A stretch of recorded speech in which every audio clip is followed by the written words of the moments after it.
જૂનાગઢ શહેરમાં 20માં રસ્તાઓ અને વધતા ખાડાઓને લઈને જનાક્રોશ ફાટી નીકળ્યો છે। આજે કોંગ્રેસ પક્ષ અને સ્થાનિક મહિલાઓ મોટી સંખ્યામાં એકત્રિત થઈ જૂનાગઢ મહાનગરપાલિકા કચેરી ખાતે ઉગ્ર વિરોધ પ્રદર્શન કર્યું હતું।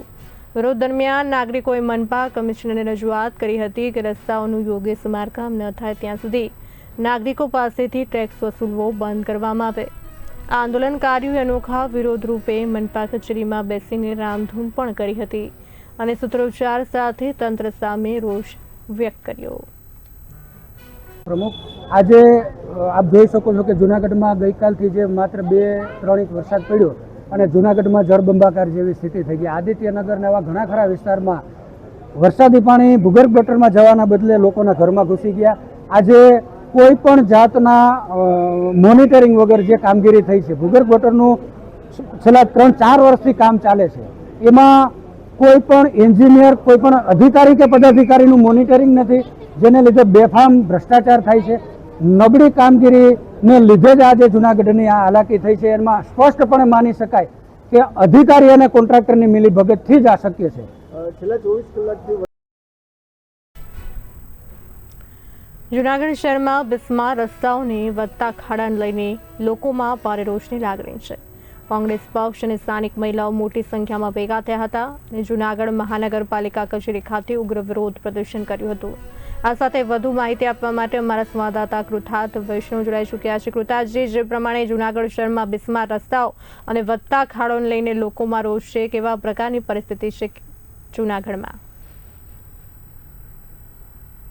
જે રીતે ગઈકાલનો બનાવ બન્યો અને એ બાદ જ્યારે સફાળું તંત્ર જાગ્યું છે, ત્યારે ક્યાંક ને ક્યાંક વિરોધ પક્ષ દ્વારા ઘણા સમયથી વિરોધ અને પોતાની માંગ મૂકવામાં આવી હતી, ત્યારે આજે ફરીથી એ વાતને રિપીટ અને અધિકારીઓને યાદી દેવડાવવા માટે ક્યાંક ને ક્યાંક કોંગ્રેસ દ્વારા મહિલા પાંખને સાથે રાખી અને આવેદનપત્ર આપવામાં આવ્યું હતું। પરંતુ જો જોવામાં આવે તો એક આપણે ઘણા સમયથી ચાલી આવતા કામનું, ભૂગર્ભ ગટરના કામનું વાત કરીએ તો ક્યાંક ને ક્યાંક મોનિટરિંગનો, અધિકારીઓના મોનિટરિંગનો અભાવ જરૂરથી જોવા મળી રહ્યો છે। ત્યારે જ આવા કિસ્સાઓ સામે આવી શકે અને ક્યાંક ને ક્યાંક જોવા જઈએ તો મહાનગરપાલિકાના પદાધિકારીઓનું પણ ક્યાંક ને ક્યાંક જે અધિકારીઓ ઉપર મોનિટરિંગ હોવું જોઈએ અથવા તો અધિકારીઓ ઉપર જે દેખરેખ રાખવાની વાત છે, એમાં ક્યાંક ને ક્યાંક મહાનગરપાલિકાનું તંત્ર ઊણું ઉતર્યું હોય એવું જોવા મળી રહ્યું છે। જી અચ્છા, બિલકુલ ઠીક। સાથે હું આપને પૂછવા માંગીશ કે જૂનાગઢના કયા વિસ્તારોમાં આવી રીતે ખાડા પડ્યા છે અને કયા રસ્તાઓ બિસ્માર હાલતમાં છે?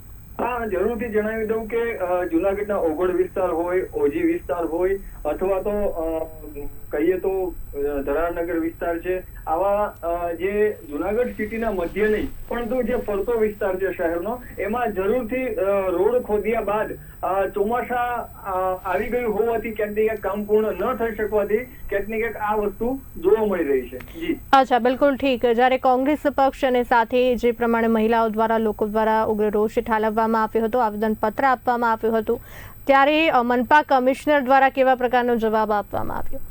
જરૂરથી ક્યાંક ને ક્યાંક જે રીતે ગઈ 19 તારીખે જયારે આ લોકોએ આવેદન પત્ર આપેલું ચોમાસા પૂર્વ, ત્યારે પણ જે રીતે ડેપ્યુટી કમિશનર દ્વારા બાંહેધરી લેવામાં આવી હતી કે ભાઈ અમે ત્વરિતથી ત્વરિત આ કાર્ય કરશું, એ જ રીતે કોંગ્રેસને આ વખતે પણ ક્યાંક ને ક્યાંક બાંહેધરી આપવામાં આવી છે કે અમે ત્વરિત કાર્ય કરી અને જે ખાડાઓનો પ્રશ્ન છે અથવા તો બીજા કોઈ સામાન્ય પ્રશ્નો છે કે જે ગટરનું પાણી ઘરમાં ઘૂસી જવું, આવા જે પ્રશ્નો સામે આવ્યા છે એના ઉપર ત્વરિત કાર્યવાહી કરવામાં આવશે એવી બાંહેધરી આપવામાં આવી છે। જી કૃતાર્થજી, અમારી સાથે જોડાવા બદલ આપનો આભાર। તો આપને જણાવી દઈએ, મોટી સંખ્યામાં જૂનાગઢ મહાનગરપાલિકા કચેરી ખાતે ઉગ્ર વિરોધ પ્રદર્શન કરવામાં આવ્યું। વિરોધ દરમિયાન નાગરિકોએ મનપા કમિશનર રજૂઆત કરી કે રસ્તાઓનું યોગ્ય સમારકામ ન થાય ત્યાં સુધી નાગરિકો પાસેથી ટેક્સ વસૂલવો બંધ કરવામાં આવે।